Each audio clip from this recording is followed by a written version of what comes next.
वालेकुम सलाम फातिमा, कैसे हो आप लोग? मैम अल्लाह का शुक्र। आप सुनाएं, आप ठीक है? हाँ, मैं ठीक ठाक यूनिवर्सिटी में हूँ, तो आज फिर मेरा बोर्ड ऑन नहीं होगा, जस्ट स्क्रीन शेयरिंग से काम करना पड़ेगा। Okay ma'am.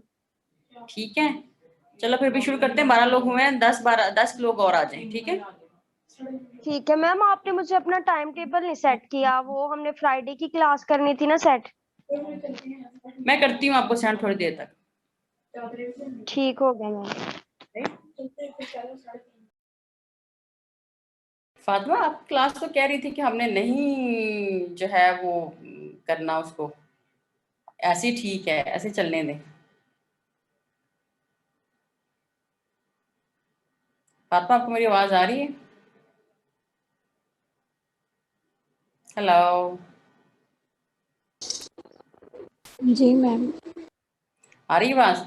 हाँ जी। आप तो कह रही थी कि ठीक है, हमारे वो 5 हो जाएंगी क्लासेस, 5 पहले ही हैं तो फिर वो ज्यादा हो जाएंगी, तो फिर इसलिए आप उन्हीं को रहने दें।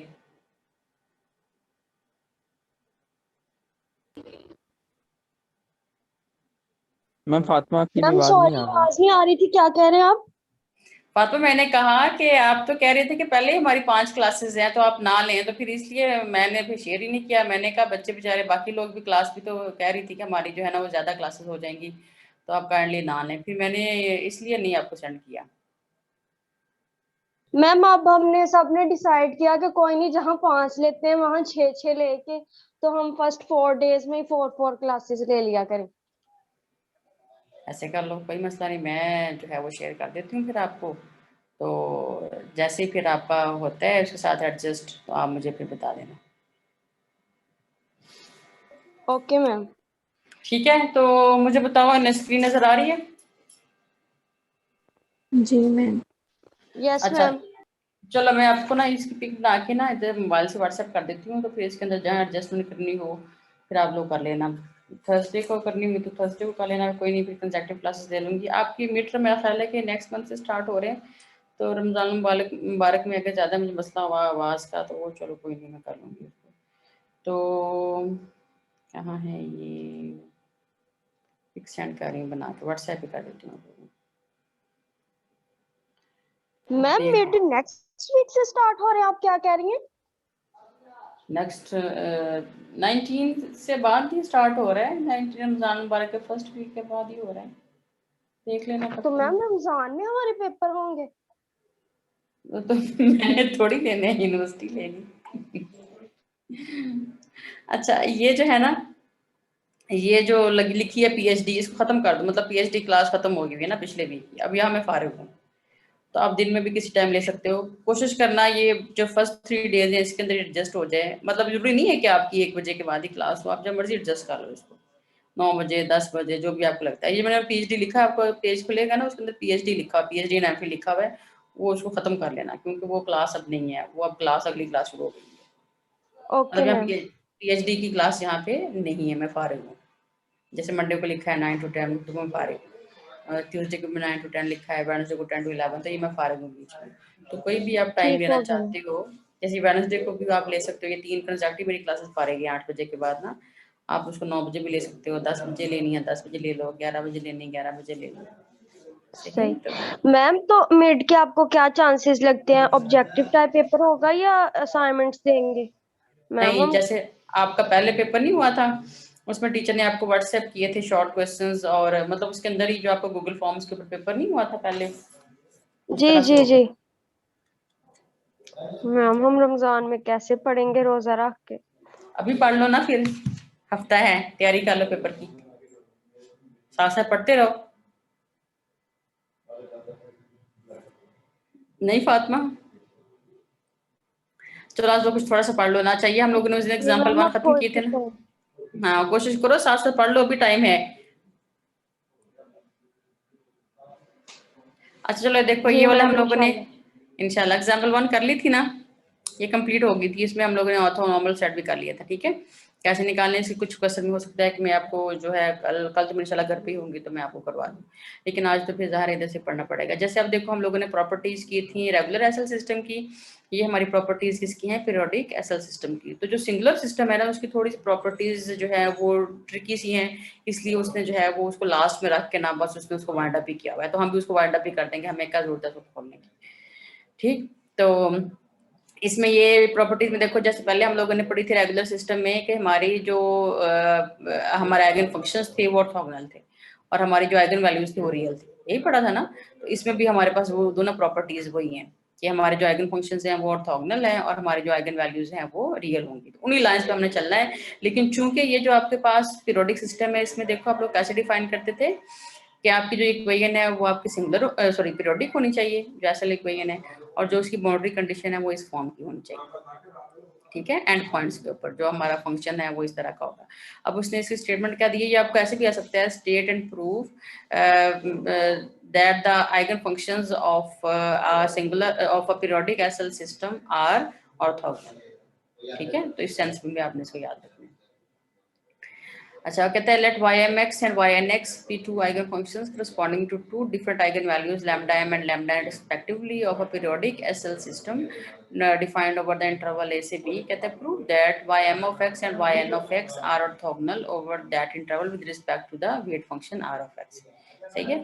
अच्छा अब हमारे पास उसने कह दिया कि ym और yn जो है वो हमारे सॉल्यूशंस हैं पीरियोडिक एसएल सिस्टम के। इसका मतलब यह है कि वो उस इक्वेशन को पीरियोडिक एसएल इक्वेशन को सेटिस्फाई करते हैं। तो आपके पास जो पीरियोडिक एसएल जो सिस्टम एसएल इक्वेशन है उसमें जस्ट आपने क्या कर दिया, y की जगह पे ym, ठीक, और उसकी जो बाउंड्री कंडीशंस दी हुई है उसमें आपका yn, फिर उसी तरह से आपने उसको yn रिप्लेस कर दिया है और फिर आपके पास जो है उसमें yn रिप्लेस करके तो जो उसकी बाउंड्री कंडीशन है उसमें भी आपने उसको yn रिप्लेस कर दिया। जैसे पहले काम किया था आपने फर्स्ट इक्वेशन को पहले किससे मल्टीप्लाई किया था, yn के साथ, ठीक है, और इसको ym से किया था, दोनों की सब्ट्रैक्शन कर दी थी और ये वाला सारा as it is copy paste इसने किया, कुछ भी नहीं किया यहाँ पे।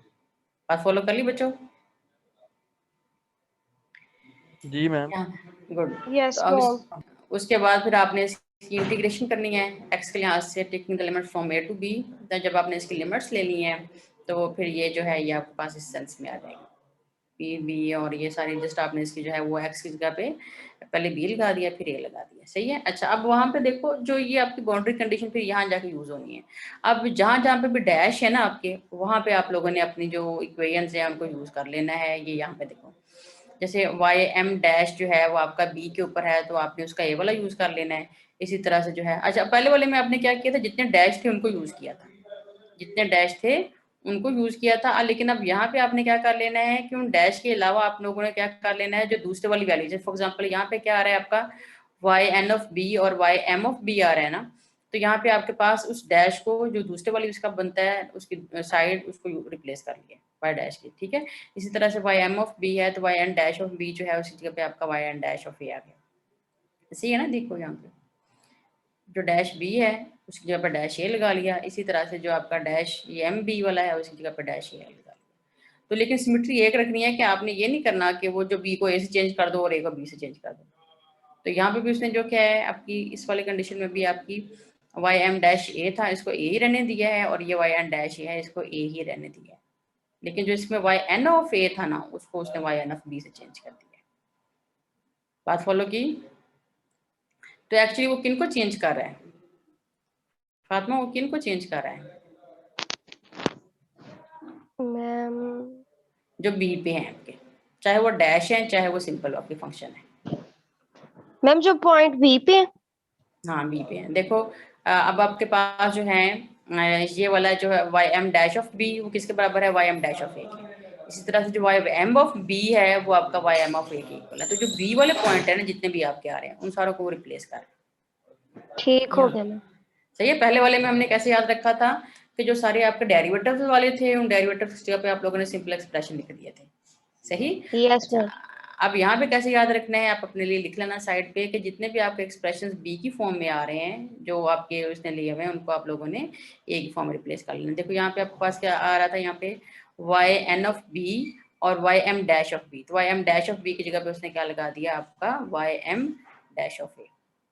अच्छा, फिर यहाँ पे Y M of B as it is, और अब यहाँ पे Y N dash of B की जगह पे उसने क्या लगा दिया आपका वाई एन डैश ऑफ ए।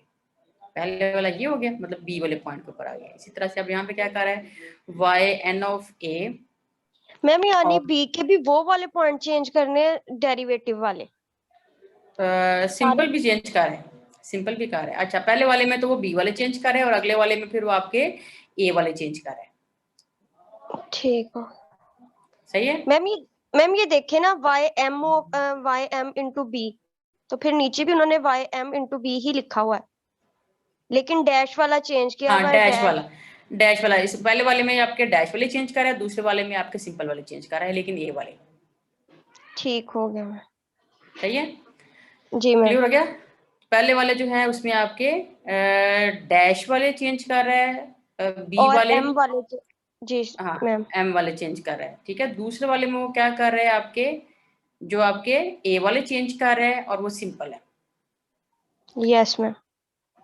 लेकिन ये है कि आपने जो रिप्लेसमेंट जो भी करनी है अपने अपने मुताबिक करनी है, कि जब आप इनकी रिप्लेसमेंट करो तो ये जो दोनों टर्म्स है ये सेम बननी चाहिए, बस ये माइंड में रखो।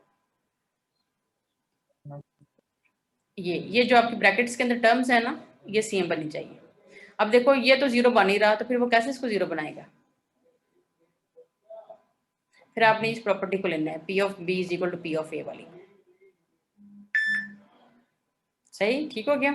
तो ये पीरियोडिक मैंने आपको बताया था ना कि सिस्टम जो पीरियोडिक है तो उसमें P of B is equal to P of A होता है। तो हमने इस प्रॉपर्टी को यूज करते हुए जब लगा देना है तो ये फिर हमारे पास जीरो के बराबर आ जाएगा। ठीक है, तो ये ब्रैकेट के अंदर किसी तरह से सेम चीजें बना लो, चाहे आप बी की रिप्लेसमेंट कर लेते हो डैश की, और यहाँ पे सिंपल आपके पास ए की रिप्लेसमेंट कर लेते हो सिंपल फॉर्मूले की, या आप लोग जैसे भी रिप्लेसमेंट करेंगे, लेकिन ये ब्रैकेट्स के अंदर फिर आप लोगों ने उन प्रॉपर्टीज को यूज कर लेना है। फिर यहाँ पे आपने P of A is equal to P of B लगा लेना है।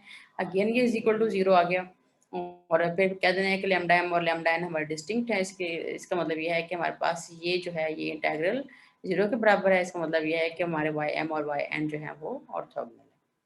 बस यही क्लियर हो गया। उस दैट परसों मैंने एक छोटा सा पॉइंट बताया था आपको ऑर्थोगोनैलिटी के बारे में। उज़ैर, मेरी आवाज आ रही है आपको?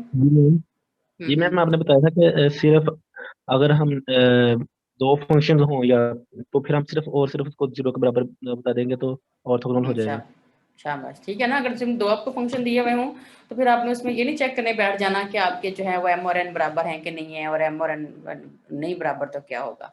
उसमें जस्ट आपने उनको ले लेना है और आपका जो आंसर है वो जीरो के बराबर आना चाहिए। मतलब उसमें ये कैटेगरी नहीं है कि अगर एम और एन बराबर है देन वो नॉट इक्वल टू जीरो, और अगर वो बराबर नहीं है तो इक्वल टू जीरो।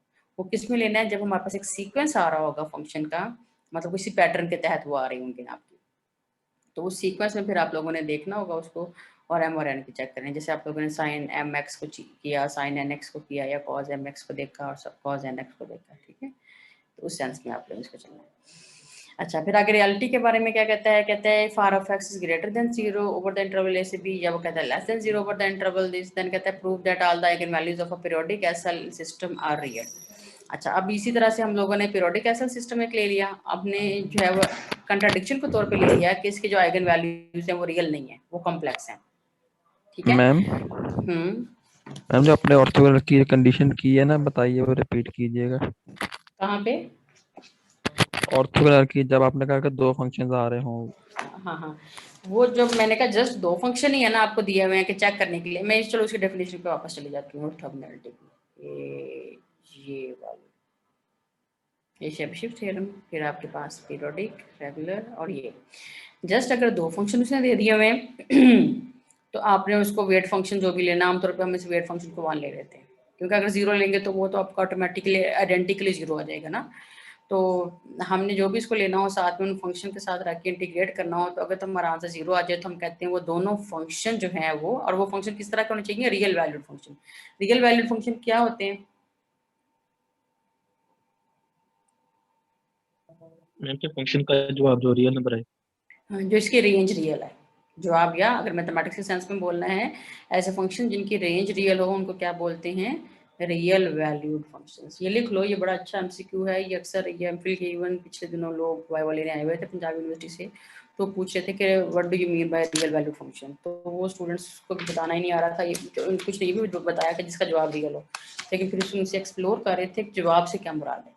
तो ऐसे फंक्शंस जिनकी रेंज रियल हो उनको क्या बोलते हैं, रियल वैल्यूड फंक्शंस। मतलब रेंज तभी आती है ना, डोमेन के ऊपर आप मैप करते हो उनको, तो जो आपका आंसर आ रहा होता है वो किसके अंदर आ रहा होता है, एक्चुअली रेंज के अंदर आ रहा होता है। तो बात तो वही होगी कि उसका जवाब रियल हो, लेकिन क्या है कि जिनकी रेंज रियल हो, जब आप मैपिंग भी ह्यूमन के कार्य होते हो ना इसके अंदर, तो ऐसे फंक्शंस जिनकी रेंज रियल हो उनको क्या बोलते हैं, रियल वैल्यूड फंक्शन बोलते हैं। सही हो गया। तो उसने कहा कि two real valued functions f of x and g of x are said to be orthogonal with respect to a weight function डब्ल्यू ऑफ एक्स ग्रेटर और equal to 0 over the interval A से B if, अगर वो कहता है कि हम उसको इंटीग्रल के अंदर रखें तो हमारा आंसर 0 आना चाहिए। सही। अब अगली बात किसके ऊपर हो गई, सेट के ऊपर हो गई, अ सेट ऑफ फंक्शन। अब सेट किस तरह से आ सकता है, जैसे ये देखो आप लोगों ने आइगन वैल्यूज निकाली थी यहाँ पे, जो उस दिन हमने लास्ट टाइम एग्जांपल डिस्कस की थी ना, जिसमें हम लोगों ने ये वाला, ये सेट है, ये क्या है आपके पास, एक सेट आ गया, और उस सेट को जो है वो हम लोग अच्छा चलो ठीक है। तो इसमें अगर हम लोग उस सेट को ही लेते हैं, उस सेट को फिर हम लोग सीक्वेंस भी कह देते हैं, ऐसे ही है ना। अब वो सेट की बात कर रहे हैं, तो दोबारा चलो ऑर्थोगोनल प्रॉपर्टी के ऊपर, जो ऑर्थोगोनल डेफिनेशन थी यहाँ पे कहता है सेट ऑफ फंक्शन, ये सेट उसने ले लिया k = 1 2 3 is set to be orthogonal, पहले ऑर्थोगोनल है, जैसे orthogonal with respect to a weight function this over the interval a से b if for any two functions phi m and phi n in the set the following relation holds. तो अब ये set के दो functions हम लोगों ने pick कर लेने हैं और उनके ऊपर फिर हम लोगों ने ये ऑर्थोगोनल प्रॉपर्टी लगानी है। तो अगर तो वो कहते हैं m और n बराबर नहीं है देन 0 आएगा, अगर बराबर है तो हमारे पास नॉन जीरो आंसर आएगा। ठीक, बात फॉलो कर ली। ये क्वेश्चन किसने किया था, उजैर ने किया था। उजैर आपने किया था, उसामा ने किया था। अच्छा उसामा ने किया था। क्लियर हो गया ना? जी मैम। सही है, इस सेंस में ठीक हो गया। तो अब आप लोगों ने जो है वो देख लेना है कि ऑर्थोगोनल के लिए दो फंक्शन जस्ट हैं, उनको देखना हो तो फिर कैसे देखना है। जैसे अब देखो जो हम थ्योरम्स कर रहे हैं, तो जस्ट हम लोग इसके अंदर दो फंक्शंस को पिक कर रहे हैं और उन दो फंक्शंस को लेकर तो फिर हम लोग ये जस्ट उनको 0 के बराबर रख रहे हैं। अगर वो 0 के बराबर आ जाते हैं तो हम कहते हैं कि ऑर्थोगोनल है। बाकी अगली बात हम करते ही नहीं है कि अगर m और n बराबर नहीं है देन क्या होगा, अगर a बराबर है देन क्या होगा। सही, क्लियर हो गया? जी मैम। Okay good. अब देखो आगे हम रियलिटी वाला करने लगे हैं। रियलिटी में क्या कहता है कि हमारे पास जो है वो आइगन वैल्यूज रियल है। तो जैसे उस दिन हम लोगों ने किया था लास्ट टाइम में, हमने एज ए कंट्राडिक्शन उनकी आइगन वैल्यूज को कॉम्प्लेक्स ले लिया था। अगर उसकी आइगन वैल्यूज कॉम्प्लेक्स थी, इसका मतलब है कि उसके आइगन फंक्शंस भी कॉम्प्लेक्स थे। याद आया ना जो लास्ट में हम लोगों ने रेगुलर सिस्टम के लिए किया था। तो यहाँ पे भी हम लोगों ने यही ले लिया क्राइटेरिया, हमने कह दिया है कि उसके जो आइगन वैल्यूज जो है वो कॉम्प्लेक्स हैं, तो साथ में फिर करस्पॉन्डिंग जो आइगन वेक्टर है वो भी कॉम्प्लेक्स है। अब यहाँ पे जो पहली टॉप वाली लाइन है वो यहाँ पे तो नजर नहीं आ रही, मेरा ख्याल है जो जरताशा ने नई वाली फोटोकॉपी भेजी है उसमें वो क्लियर है, लेकिन मैं इसको पढ़ के बता देती हूँ कि ये क्या है। मेरे पास बुक है, कहता है let alpha lambda is equal to alpha plus iota beta be an eigen value of the system and let y of x is equal to u of x plus iota v of x be a corresponding eigen function। तो यहाँ पे जो चीज कटी हुई है top पे, यहाँ से ना मेरा कर्सर आपको नजर आ रहा है, यहाँ पे आप लोगों ने वही लाइन कॉपी पेस्ट कर लेनी है जो आप लोगों ने यहाँ पे की थी। यहाँ पे ये वाली नहीं, यहाँ पे ये वाला, ठीक है। Let alpha is equal to let lambda is equal to alpha plus iota be an eigen value of the system and let y of x is equal to u of x plus iota v of x be corresponding eigen function। तो same यही line उसने लिखी हुई है यहाँ पे भी, लेकिन वो चूंकि आपकी लाइन जो है ऊपर से जब प्रिंट आप लोगों ने स्कैनिंग की होगी तो वहाँ से वो आपकी कट गई लाइन ना, तो यहाँ से आपने इसको देख लेना है, ठीक है। और यहाँ पे कहते हैं here alpha beta U and V are real. Same यही लाइन कॉपी पेस्ट उसने यहाँ पे की हुई है, ये देखो। तो आप लोगों ने परेशानी होना, यहीं से आप लोगों ने ये लाइन ले लेनी है ये टॉप के ऊपर। सही हो गया। अच्छा, फिर अगली वाला लाइन कहता है कि हम लोगों ने क्या कर लेना है, लैम्डा की वैल्यू भी पुट कर लेनी है और हम लोगों ने अपने यू एंड वी की वैल्यू भी पुट कर लेनी है। तो फिर इस आप लोगों ने क्या कर लेना है, जब पुट करके तो आपने इसके रियल एंड इमेजिनरी पार्ट को सेपरेट कर लेना है। तो जब आपके real and imaginary part separate हो जाएंगे, उसके बाद जैसे पहले काम किया है, तो पहले वाला काम क्या है किया उसामा, इस वाले इसके जो पहला पार्ट है उसमें कैसे पार्ट हमने किया इसको, मैम पहले वाली के क्वेश्चन को एमएल टर्म से मल्टीप्लाई करना, दूसरी हाँ मतलब उसमें क्या किया था, हमारा वो आ रहा था, इधर आ रहा था हमारा m, वाई एम आ रहा था, इधर हमारा वाई एन आ रहा था। अब इसमें क्या आ रहा है, इसमें हमारे पास यहाँ पे वी आ रहा है, पहले वाले में हमारे पास इसमें यू आ रहा है। इसको देखना है अपने, इसको लास्ट इसको इग्नोर कर देना है। मतलब इसमें आपके पास आइगन फंक्शन कौन से वाला आ रहा है, यू एंड वी आ रहा है। तो इसको मल्टीप्लाई करना है हमने वी के साथ, 3 वाले को, नंबर 3 वाले को वी के साथ मल्टीप्लाई करना है, और नंबर जो 5 वाला है उसको हम लोगों ने यू से मल्टीप्लाई कर देना है, और इन दोनों की सब्ट्रैक्शन कर देनी है। ठीक है। और ये वाला बाउंड्री कंडीशन कहाँ पे यूज होंगी जरताशा?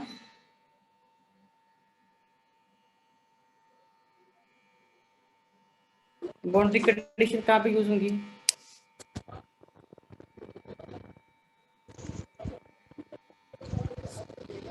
आवाज नहीं आ रही, चलो मैं बता देती हूँ। इसमें जब हम लोगों ने बाउंड्री कंडीशन पुट करनी है ना, फिर हम लोगों ने इन बाउंड्री कंडीशन को यूज कर लेना है। वही पैटर्न रखना है जो इसके ए पार्ट में रखा है। मतलब हमने क्या किया था, जो पहले वाला पार्ट था उसके अंदर हम लोगों ने यू डैश बी वाले पुट कर दिए थे, और जो दूसरे वाला था उसके अंदर हम लोगों ने यू ऑफ ए पुट कर दिए थे।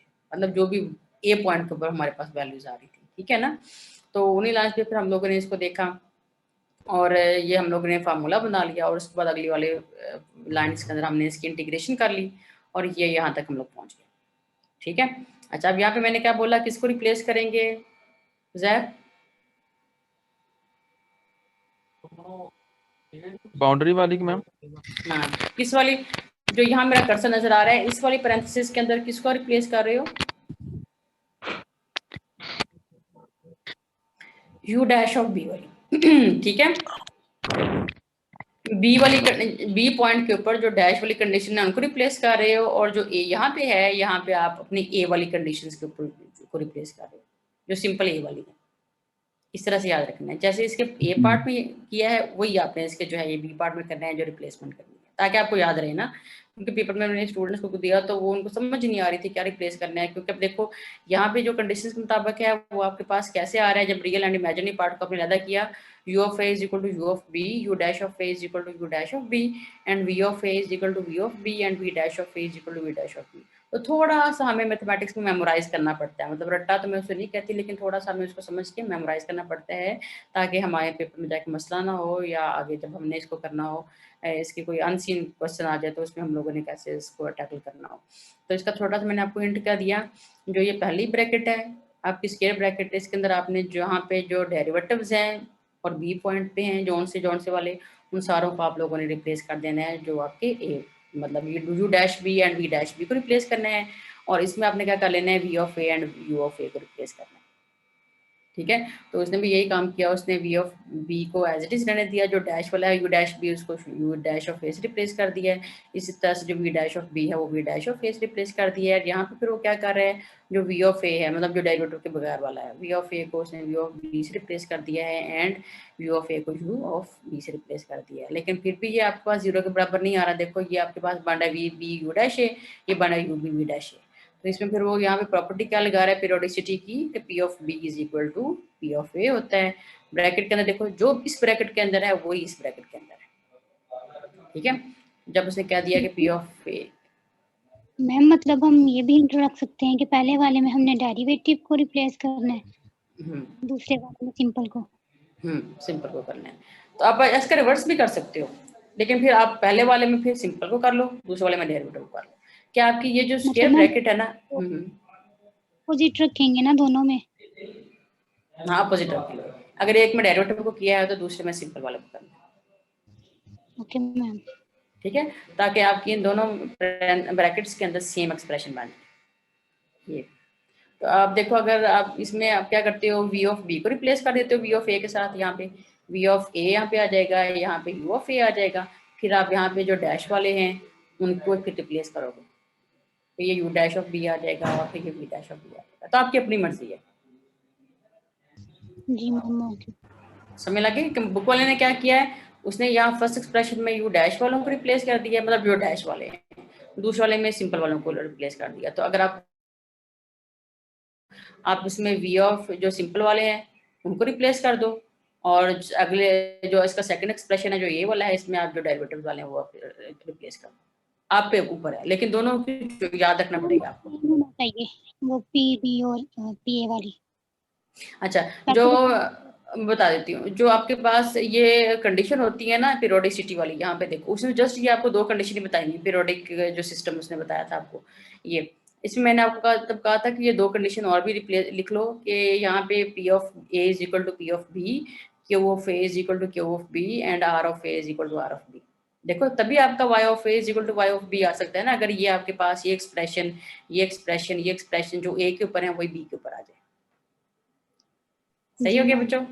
तो यहाँ पे फिर हम लोगों ने इस सेंस को यूज किया क्योंकि वो कह रहा है, खुद कह रहा है कि y of a is equal to y of b, तो किस सेंस में आपका हो सकता है बराबर, अगर जो इसके अंदर एक्सप्रेशन हैं वो भी जो a पॉइंट के ऊपर हैं वो आपके वही पॉइंट b पॉइंट के ऊपर।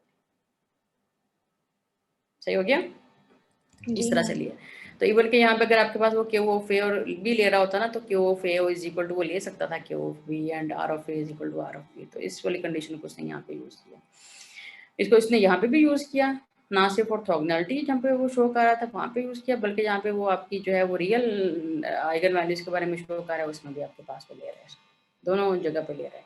तो यहाँ पे भी हम लोगों ने ले लेना है कि P of B is equal to P of A, तो ये 0 के बराबर आ गया। अब यहाँ पे देखो हमने कहा कि ये हमारे पास जो u प्लस आयोटा b है, y is equal to u plus iota b है, ये आइगन फंक्शन है। तो अगर हम उस आइगन फंक्शन की मैग्नीट्यूड ले लेते हैं तो कि आपकी क्या आ जाएगी, u square plus v square square root, वो भी हमारे पास जो है वो नॉन जीरो है, यही है ना। आइगन फंक्शन अगर नॉन ट्रिवियल हो तो मतलब जो सोल्यूशन है जो आपका नॉन ट्रिवियल हो उसको हम लोग आइगन फंक्शन कहते हैं, और जो उसकी करस्पॉन्डिंग स्केलर होता है उसको हम लोग आइगन वैल्यूज कहते हैं। तो यहाँ पे उसने इसी कंसेप्ट को यूज किया। तो यहाँ पे फिर हम लोग हम कह सकते हैं कि आर तो उसने दिया हुआ है आपको, आर या तो पॉजिटिव है या नेगेटिव है। तो बात किसकी रह गई, आपकी बीटा की रह गई और U square plus V square की रह गई। तो ये U square plus V square भी आपका नॉन जीरो है। तो फिर इसका मतलब है कि हमारे पास अगर पूरा एक्सप्रेशन जीरो के बराबर है तो फिर क्या चीज़ जीरो हो गई, beta is equal to zero. ठीक है, तो अगर beta is equal to zero है इसका मतलब है कि जो हम लोगों ने अपनी आइगन वैल्यूज को ऊपर ये देखो लिया था कि लैम्डा इज इक्वल टू,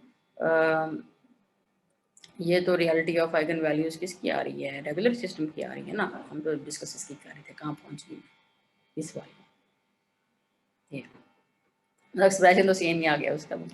तो यहाँ में देखो ये b इंटू ये आ गया, तो ये 0 के बराबर आ गया। अब इसको मुझे रिवर्स करना पड़ेगा नीचे को, तो इसकी मैं ना वीडियोज को थोड़ा ये कर लिया तो सीधा हो गया। चलो अब यहाँ कहता है using the fact that the system is periodic, P of A is equal to P of B, therefore right hand side is 0। फिर वो कहता है कि thus since y is an eigenfunction that is not trivial solution of the system u square plus b square is not equal to 0, furthermore r of x is greater or is equal greater than 0 या less than 0 on the interval, कहता है the integral on the left of 7 is not 0। ठीक है, तो फिर कहते हैं यहाँ पे जो बीटा इज इक्वल टू 0 है which means that lambda is equal to a is real which completes the proof। समझ आई इसकी क्या किया इसके अंदर हम लोगों ने? जी मैम, वो उसका इमेजिनरी पार्ट 0 हो गया तो वो फिर प्रूव हो गया कि आइगन वैल्यू जो है वो रियल है, लैम्डा रह गई सिर्फ। शाबाश, ठीक है, बस ये हम लोग प्रूफ करना था। ठीक हो गया। अच्छा अब Yes, जैसे देखो तुम लोगों को मैंने एक एग्जांपल बोर्ड पे करवाई थी, वो किस सिस्टम की करवाई थी मैंने आपको, eigen values and eigen function निकालने वाली, ये वाली एग्जांपल रेगुलर एसएल सिस्टम। मैंने किसकी करवाई थी? रेगुलर की, रेगुलर की करवाई थी। इसमें आपकी जो रेगुलर की। हाँ ये इक्वेशन है, इवन के ये इक्वेशन आपकी पीरियोडिक भी बन रही है, लेकिन जो इसकी बाउंड्री कंडीशंस हैं वो आपकी पीरियोडिक नहीं है। तो ये किसकी इक्वेशंस हैं, जो बाउंड्री कंडीशंस हैं ये आपकी रेगुलर सिस्टम की इक्वेशन है। ठीक है, बाउंड्री कंडीशन है। तो अब यहाँ पे देखो उसने यहाँ पे जो eigen values and eigen function निकाला हुआ है, इक्वेशन वही ली हुई है, लेकिन यहाँ पे उसने क्या किया हुआ है, आपकी बाउंड्री कंडीशन को चेंज किया हुआ है। बाउंड्री कंडीशन क्या है, अभी जैसे हम लोगों ने देखा कि y of a is equal to y of b होना चाहिए and y dash of a is equal to y dash of b होना चाहिए। तो यहाँ पे आपके पास इंटरवल क्या है एक्चुअली, -π से π। ठीक है, कहते हैं find the eigen values and eigen function of the system, find the corresponding set of normalised eigen functions. तो ये हम लोगों ने निकालना है। तो अब उन्हीं लाइंस पे इसको लेके चलना है।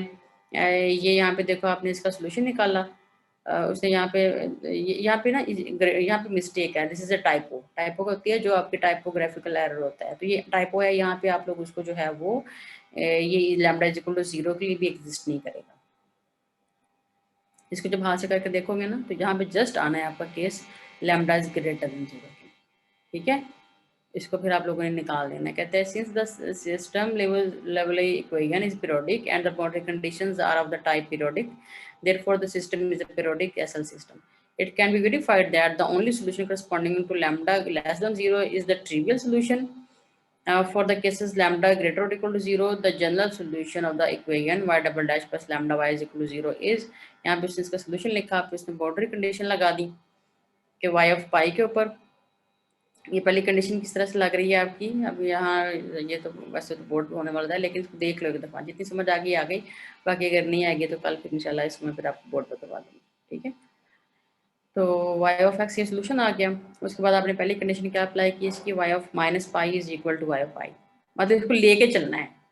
उसमें पहले वाले मैंने आपको काम कराया था, उसमें मैंने आपको कैसे करवाया था, पहले मैंने y ऑफ 0 पुट किया था, याद आया, फिर मैंने इसमें y ऑफ 1 पुट किया था, वहां से कांस्टेंट की वैल्यू निकाली थी। लेकिन यहाँ पे क्या करना है, अपने इन दोनों कंडीशंस को साथ लेके चलना है, मतलब y of pi minus pi is equal to y of pi लेके चलना है। तो अब क्या करोगे, यहाँ पे पहले जहाँ पे x आ रहा है वहां पे आपके पास क्या आ जाएगा, माइनस पाई आ जाएगा, फिर आपके पास इधर आ जाएगा पॉजिटिव पाई, ठीक है, जहाँ पे x आ रहा है आपका। तो ये आपके पास फिर ये इक्वेशन आपकी हो गई। यहाँ से जो कैंसिलेशन हो रही है, ये बी साइन वाली टर्म तो आपकी जो है वो 2 टाइम आ गई, और जो कॉज वाली टर्म है वो कैंसिल हो गई। तो यहाँ से आ गया 2b sine lambda pi is equal to 0। अब हमारे पास सेकंड को इसको लिख के रख लिया, कुछ नहीं किया उसने इसको। अच्छा, उसके बाद फिर जो क्या है, उसने सेकंड कंडीशन को अप्लाई किया, y डैश वाली को पहले क्या किया, उसने इसका डेरिवेटिव ले लिया, y ऑफ x का डेरिवेटिव यहाँ तक पहुँच गया, फिर उसके बाद उसने वो कंडीशन लगा दिया, y dash of minus pi is equal to y of pi condition लगा दी, और फिर यहाँ से उसने उसको रीअरेंज किया, तो यहाँ से आपके पास आ गया 2 lambda square root a sine lambda pi is equal to 0। कहता है from equation 2 and 3 if sine lambda pi is not equal to 0 then कहता है a और b 0 के बराबर आ जाते हैं। तो वो तो हमारे पास क्या सोल्यूशन आ जाता है, ट्रिवियल। फिर आप एक लाइन लिखते होते हो, for non trivial solution let ये वाला lambda square root pi is equal to sine inverse 0, और साइन इनवर्स 0 कहाँ पे 0 आपका आ जाता है n पाई के ऊपर। तो यहाँ से उसने n पाई जो है वो 0 1 2 3 ले ली। अच्छा, इसका मतलब ये है कि इसके 0 के ऊपर भी आपके नॉन ट्रिवियल सोल्यूशन आ रहा है। इसको जरा चेक करना आप लोग। क्लास आवाज आ रही? जी मैम आ रही। दोबारा बोलो। मैम आवाज कट कट के आ रही है, पता नहीं क्या इशू है। मेरी आवाज कट के आ रही है बच्चों? नो मैम, मेरा ख्याल शहर का नेट इशू है। अच्छा, शहर का बच्चों, मुझे लगता है आपका नेट इशू है। अगर आपको ज्यादा ही आवाज कट रही है मेरी, तो मैं ना यहाँ पे वालों की मैं वही लगा लेती हूँ, ताकि अगर मेरी साइड से कोई मसला है तो वो इंटरनेट का मसला आपको ना हो। लेकिन ज़ाहिर है ये फिर जिस किसी एरिया में आपके बैंड्स कम हो जाते हैं इसके, तो फिर वो आपको इंटरनेट का इशू हो जाता है। लेकिन फिर भी मैंने अपनी साइड पे ना ये लगा लिया है, जो उनकी वायर है उसको मैंने अटैच कर लिया, ठीक है। तो देख लो आप लोग। अच्छा, तो अब ये देखो, इसको मैंने कहा है कि आपने ना यहाँ पे जो 3 केस बनाते हैं ना कि वह lambda is positive, negative and 0, तो यहाँ पे जरा 0 रख के देखना है। सेकंड जहाँ पे ये आपके पास यहाँ पे है, आपका सोल्यूशन किस फॉर्म में आ जाएगा, a plus b, ax plus b की फॉर्म में। तो दोनों कंडीशन को रख के देखो जरा, आप लोग देखना कि ये लैम्डा इज इक्वल टू 0 के लिए ट्रिवियल सोल्यूशन आ रहा है कि नॉन ट्रिवियल आ रहा है। वो तो इकट्ठे ही लेके चला गया ना इसके साथ ही, इसकी बात कर रही हूँ। बात फॉलो की जो मैं पॉइंट आपको समझाना चाह रही हूँ? जी मैम। ओके, फोटो जरूर रख के देखना है।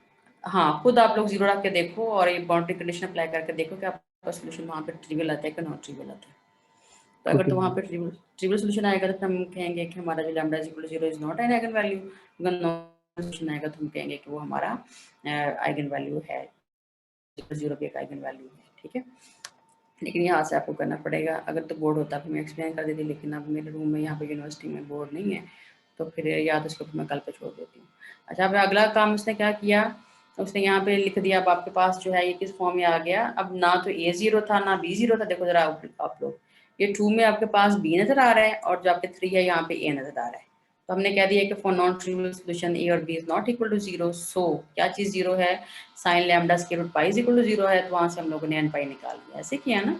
तो अब हमारे पास जो है ये पूरा सोल्यूशन देखो किस फॉर्म में आ रहा है, an cos ऑफ, ना तो an 0 था ना bn 0। तो लेकिन हमारे पास यहाँ पे वो कि हमारी यहाँ पे लैम्डा की वैल्यू निकल आई, और लैम्डा की वैल्यू किसके बराबर आ गई आपकी n के बराबर आ गई। लैम्डा स्क्वायर रूट है एक्चुअली ना सोल्यूशन के अंदर, तो वहाँ पे n पाई आ गया, तो इसलिए यहाँ पे आपको n नजर आ रहा है n, और यहाँ पे पाई से पाई कैंसिल होगा, ठीक हो गया। लैम्डा स्क्वायर रूट जस्ट आपके पास n आ गया। बात फॉलो की कि लैम्डा स्क्वायर रूट n के बराबर क्यों आया, क्योंकि यहाँ से पाई कैंसिल हो गया ना, तो जस्ट आपके पास लैम्डा स्क्वायर रूट किसके बराबर आ गया, n के बराबर। तो फिर जब आप लोगों ने इसको n यहाँ पे पुट किया तो आपके पास जो सोल्यूशन आ गया, लैम्डा स्क्वायर रूट की जगह पे आपने पुट किया तो आपके पास क्या आ गया, कॉस, आपके पास क्या आ गया, cos nx plus bn sin nx, n is equal to 0 ma'am से लिया हुआ। जो आप कह रही हैं हमने पॉइंट चेक करना है, वो जब हमने लैम्डा को 0 लिखा था वो वाला चेक करना है ना? हाँ हाँ, तीसरा केस जो हम लोगों ने पहला केस बनाया था ना पिछले एग्जाम्पल में, जी जी। तो आपका ट्रिवियल आ रहा है कि नॉन ट्रिवियल सोल्यूशन आ रहा है? हमको करके देखना पड़ेगा। चलो ठीक है, करके देख लेना, फिर जो है मुझे बता देना, या मैं खुद भी चेक कर लूँगी सुनील में जब आपका ठीक है। अच्छा, अभी यहाँ पे देखो, ये जो आपका सेट बन गया है, ये किस फॉर्म में बना है, इसमें साइन भी नजर आ रहा है और कॉस भी नजर आ रहा है। उसके बाद कहता है कि ए और बी एन जो है, ए एन और बी एन हमारे पास कांस्टेंट है। अब देखो जो सेट हम लोग ले रहे हैं, पहले हम लोगों ने यहाँ पे एन को 0 रखा, तो हमारे पास 1 आंसर आ गया। इसका मतलब यह है कि वो फिर आपको आइगन वैल्यू दे रहा है, 1 आ रहा है, फिर कॉस एक्स ले रहा है, साइन एक्स ले रहा है, कॉस 2x ले रहा है, साइन 2x ले रहा है, और इसी तरह से फिर जो है वो इनकी डिस्कशन कर रहा है, और उसने एक पूरा नॉर्मलाइज सेट बना लिया। ये तुम लोगों ने मुझे कल तक बताना है कि ये उसने कैसे सेट बनाया। पहले तो मुझे बताओ कि उसने जो आइगन फंक्शंस लिए हैं ये कैसे लिए, यहाँ तक। चलो फातिमा बच्चे आप बताओ।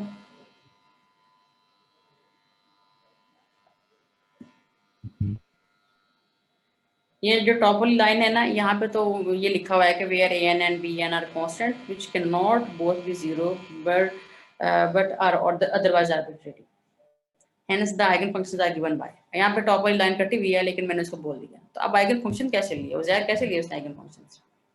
मैम n को 0 मैम 1 2 n की 3 वैल्यू की है। पुट कर यस मैम n की वैल्यूज पुट करके।